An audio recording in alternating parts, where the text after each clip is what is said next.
Okay, this will be a shorter video, but I'm gonna try to give you kind of an insight into how I think, and that's what we are all doing when we communicate with each other, right? We are talking in order to better understand each other, and ultimately the goal is to kind of create peace, right?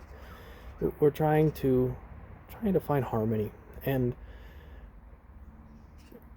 the reason I'm making this video is to give you a certain perspective and kind of give you maybe an analogy here that will hopefully help you understand the reality you live in a little better. And we'll just start by kind of giving you again, the reason I'm making this video is because I see a lot of people that are hopeless, and they look at the world around them and they say, well, the world's always been this way. Humans have always been violent. Humans have always been greedy, and therefore we're going to be greedy in the future. They look at history and they apply the things they've seen and learned about history, and they apply them to the future because they believe that history has to repeat itself, right? So let's think about this though. Okay, so we know that humans or Homo sapiens have been on this planet for 300,000 years. Okay, maybe 150,000, 200,000 to 300,000 years. On the other hand, we have no history beyond 7,000 years. Okay, Hinduism goes about to 5,000 BC roughly.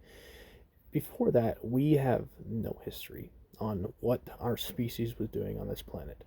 We take guesses, we assume that the civilizations were primitive compared to us today, and in doing so, we kind of assume that because we were primitive, that the things we've seen in the last 7,000 years are going to have to repeat themselves in the next 100 years, okay, in our lifetime, right? But again, we've been here for 300,000 years, and we have almost no insight as to what was going on before those 7,000 years.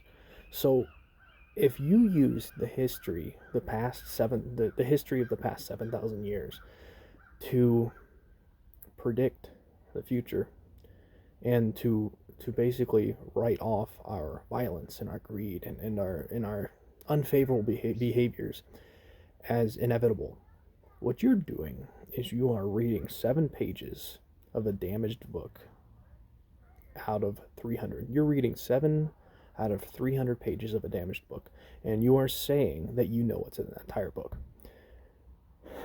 So, if you see the point I'm making here, it's that the history that you think that we have to repeat, the history, the violence that we've seen in the past 7,000 years, we don't know that things have to be that way.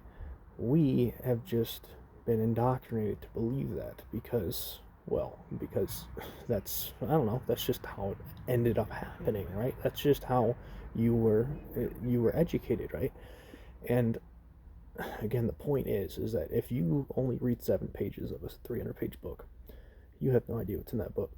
And if you use those 7 pages to basically create your strategies, and to create and to guide your behaviors into the future, you're going to repeat those 7 pages, right? You're going to repeat that behavior. But if instead you imagine what could be in those other 293 pages, then you can begin to see so many other possibilities. And that's there's a lot of there's a lot of new age thinking about ancient civilizations, and the pyramids show up in those conversations a lot, the Giza pyramids. And if you assume that we know what those pyramids were built for, if you assume that they were built for pharaohs, right? That's the general assumption. What you're really doing is reflecting your current understanding of your civilization onto the people who built that civilization, or who built those pyramids, right? You're assuming that because we have this hierarchical structure, we have presidents, kings, queens, right? You're assuming that because we have that, we've had that in the last 200 years and beyond, that the people who built the pyramids had that same hierarchical structure. But we don't know that. We know almost nothing. Again, we've read the last 7 pages of a 300-page book, and if we apply those pages to our future, if we assume that we are bound to that history rather than imagining beyond what could be in those other pages, then we've given up our free will, okay? And we don't want to do that. We want to imagine outside of our social conditioning. We want to imagine beyond the very limited history that we have.